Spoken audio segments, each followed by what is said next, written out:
రూపమంతా ఒక్కటే పశువుల ఉన్నెలు వేరైన పాలన్నీ ఒక్కటే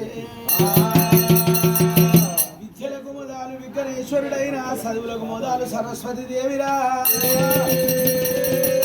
ఆలయ్య కక్కయ్య అది గణాలయ్య గోగులు గుల్లెలు గులదాపినట్టే శ్రావణందుల కథ చెప్ప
కూర్చుంటే విగ్గన్న కుందేల రూపం లేస్తే విగ్గన్న లేడు రూపం పండుకుంటే విగ్గన్న పాముల పర్వడైనా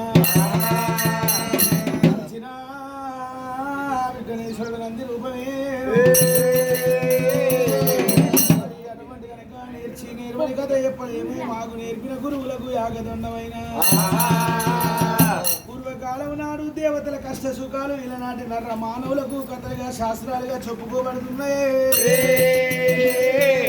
చెప్పేది హరికథ రామాయణం కాదు భారత భాగవతం కాదు బొబ్బిలి యుద్ధం కాదు బాహుబలి స్టోరీ కాదు ఎల్లమ్మ కథ అంటే 7 రోజుల కథ ఎల్లమ్మ బాధలంటే 24 సంవత్సరాల బాధలంటారే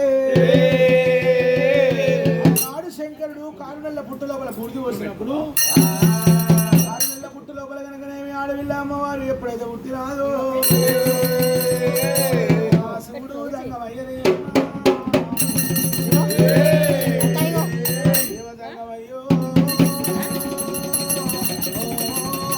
మొత్తం పెట్టుకోమంటుండ్రు కొన్ని కాదండి చాలా పెట్టుకోవాలంట ఆమెకే ఇచ్చిండు కారునెల్ల పుట్ట లోపల పోసినప్పుడు బూడిద పిండమైంది భూమండమైంది పుట్ట లోపల ఆడవిల్ల ఎప్పుడైతే పుట్టిందో ఎప్పుడైతే పుట్టినాదో కారునెల్ల పుట్ట లోపల బూడిద పోసిండు కైలాసం వెళ్ళిపోయింది శంకరుడాట కొండ కైలాసం ఏడేవాడు 3 కన్నుల వాడు ముక్కండి ఈశ్వరుడు ఎములవాడు రాజన్న చెరువుగట్టు లింగస్వామి కొడవటూరు సిద్ధన్న కొరడపాక సోమన్న గొల్లగట్టు లింగమంతులయ్యా అందుకలడు ఈశ్వరుడు పరమేశ్వరుడు కొండ కింద ఉన్న కప్పకు ఎవరు ఆధారం పెడతా ఉన్నారు చెట్లకు ఎవరు నీళ్లు చేరి పోస్తున్నారు పశువులకు ఎవరు మేత పెట్టను పక్షులకు ఎవరు ఆహారం ఇచ్చను శివుడాజ్ఞ లేనిదే శివమైన ఉంటుంది అంటారు శంకరుడు కనుకనేమి ప్రపంచానికి జుంబై 33 కోట్ల జీవరాశులకు అన్నం ఆధారం పెట్టేవాడు శంకరుడు అంటారు. రాతలు రాసేవాడు బ్రహ్మదేవుడు. బ్రహ్మ రాసిన రాత మసి పెట్టి తుడిసినా పోదంటారు, బాడిస చెక్క పెట్టి ఎక్కినా పోదంటారు, బండకేసి కొట్టినా పోదంటారే. విష్ణుదేవుడి కర్తవ్యమేమో దుష్ట శిక్షణ శిక్ష సంరక్షణ చేస్తాడు. దుష్టుల శిక్షించేవాడు శిక్షలు రక్షించేవాడు విష్ణుదేవుడే. శంకరుడు జంగమయ్య శివుడు జంగమయ్య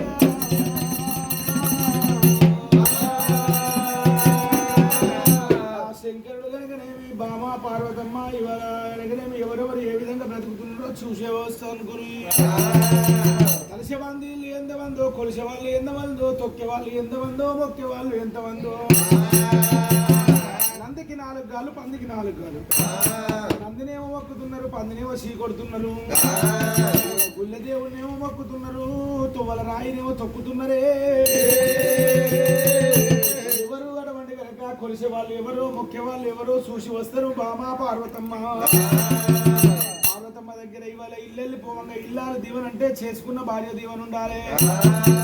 కడప దాటినప్పుడు కన్న తల్లిదండ్రి దీవెన ఉండాలి. అడవికి పోయేటప్పుడు అడవిల దీవెన ఉండాలి. బామా పార్వతమ్మ నేను క్రియాల మార్గం పోతున్నా అటువంటి కనుక రాంగ ఒక్కరిని పోంగా ఒక్కరిని వేస్తా దీవెనార్తి పెట్టమన్నప్పుడు నాదా ప్రాణంగా క్షేమంగా వెళ్ళి లాభంగా రమ్మలే. ఆ శంకరుడు కనుక ఏమీ వెళ్ళిపోతాను అనుకోని